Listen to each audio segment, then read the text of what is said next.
Thank you very much. Bonsoir. It's a pleasure to be here with so many champions of human dignity and freedom and parliamentary colleagues. I see Bruce Stanton, Senator Danino, Peter Stauffer, Olivia Chow, Władysław Lizon, and former Minister David Kilgore, who I don't think there's ever been a good cause that he has not been associated with. So, not surprised to see you here, David. I'm delighted to bring greetings on this happy occasion of the 20th anniversary of the Canadian Friends of Burma on behalf of the Government of Canada and Prime Minister Harper. One of the reasons why the cause for Burma has been successful is that it has, here in our Canadian politics, transcended partisan divisions as people from all walks of life and partisan backgrounds and have joined together to fight for dignity, freedom, democracy, and self-determination of the Burmese, of the peoples of Burma. I visited Thailand this summer and met with many of the Burmese refugees whose lives have been made a living hell by the junta in their country of origin, and was moved to tears meeting some of the young children who have never known the land of their parents and who live in terrible dislocation in Thailand. But Canada is proud to have opened its doors over the past 4 years to some 4,000 Burmese Karen refugees who have now started new lives in this country. Just last week I met with 60 of them in Langley, British Columbia. They are sprinkled all across Canada in communities small and large. They have significant integration challenges, but it's interesting. I asked the group of Burmese Karen refugees I met just last week if things stabilize back home, would any of them like to go back? And they all enthusiastically shook their heads and said no, they love Canada and this is their new home. So we're so proud of them and their commitment to their new country. I want to say that we've heard all of the recognition of many of those responsible for starting CFOB and for making it a success over many years. And first of all, let me say it's so impressive that many, if we'll say, pure laine Canadians have helped to bring this organization together, because the Burmese community in Canada is still very small. It was a lot smaller 20 years ago. And it's made up of people who have come to this country typically with no natural advantages, no great wealth, a lot of spiritual wealth, a lot of cultural wealth, but not a lot of material wealth. And this is not a community that could have in and of itself created, I think, the kind of strong and clear voice that CFOB has. It's been a marvelous Canadian partnership of newcomers, so many of whom arrived as refugees, and Canadians who had a heart for the situation of the Burmese people. And as a result of that strong voice, things have changed, policy changed. As a former member of the parliamentary Burma group, I can tell you how things changed. The fact that Canada came in with some of the world's toughest sanctions on the junta was a direct result of the relentless pressure from the CFOB. Let there be no doubt about that. The fact, that's right. The fact that Aung San Suu Kyi was awarded one of only 5 people ever to have been awarded honorary Canadian citizenship was in part thanks to the strong work that CFOB has done. The fact that Canada responded with $40 million of emergency assistance following the 2008 typhoon, and that we renewed the $17 million commitment to support the refugees in the Thai-Burma border. All of these things are in part a result of the strong advocacy work done by CFOB. And all of that, here and around the world, leading to the isolation of the regime and the economic pressure, is exactly what has led to the reforms and the steps towards democracy that we are seeing today. So, I'm sorry, I've spoken too long, but it's not often you actually get, I know people like David, you've probably tilted at the odd windmill.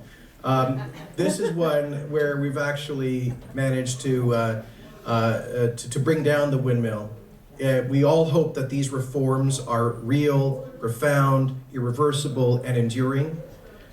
We pray that that is the case. But the fact that things are going in the right direction now for the people of Burma is thanks in large part to people in this room. Donc, merci infiniment.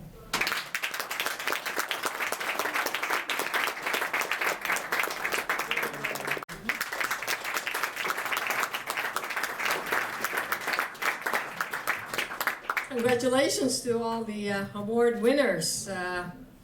It's very honored to be here with all these, all the democracy fighters. I have much to learn from all of you. On behalf of the New Democratic Party of Canada, Peter, Stauffer, and others, it's wonderful to be here for the 20th anniversary of Canadian Friends of Burma. It must be incredible this morning to hear directly from Aung San Suu Kyi. It's just, I had a committee meeting so I couldn't come.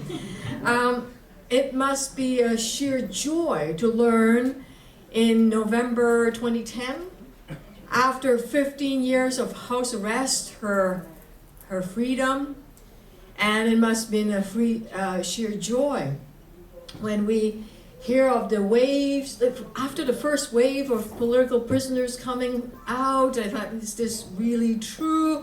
And then there are more coming out. I thought, wow, it is happening when soldiers put on civilian clothes. Something happened to their psyches. So there's hope yet.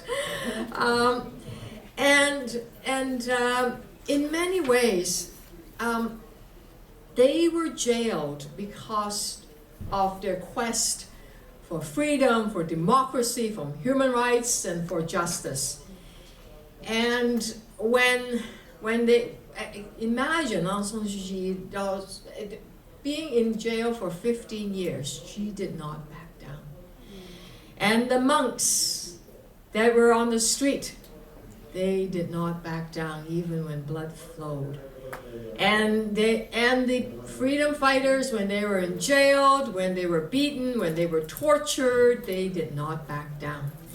So these waves of possible cautious optimism, I think is that word, from this morning, it's made possible for those thousands and thousands of people on the street, both in Burma and in Canada, all across Canada. It's made possible by your work. It's made possible by the Saffron Revolution. It's made possible by those that risked their lives, that documented all the atrocities. I've seen some of the videotapes that came out. It gave us the witness, they were the witness that told us what was happening in there. And they were risking their lives, and many did lose their lives. And it is, you're right, Minister Kenney, it's made possible by the sanctions around the world. It's made possible by all of you speaking out. So let us continue, let us enjoy this cautious optimism, but let us remain vigilant. There cannot be a U-turn. It is possible to have a U-turn. It is definitely possible. We've seen it before. We will, and I'm sure, continue to sanction until the April election. Let's see what happens. Let's consider that. Let us not be fooled just because of these service things. We will make sure that people that are freedom fighters in Canada get their status so they could bring their families in Canada, so they could continue fighting for freedom and democracy in Burma. You know what I'm talking about for a lot. Let us continue working together for peace, for freedom, for human rights, for democracy in Burma, because when we come together, we will not fail. Thank you very much.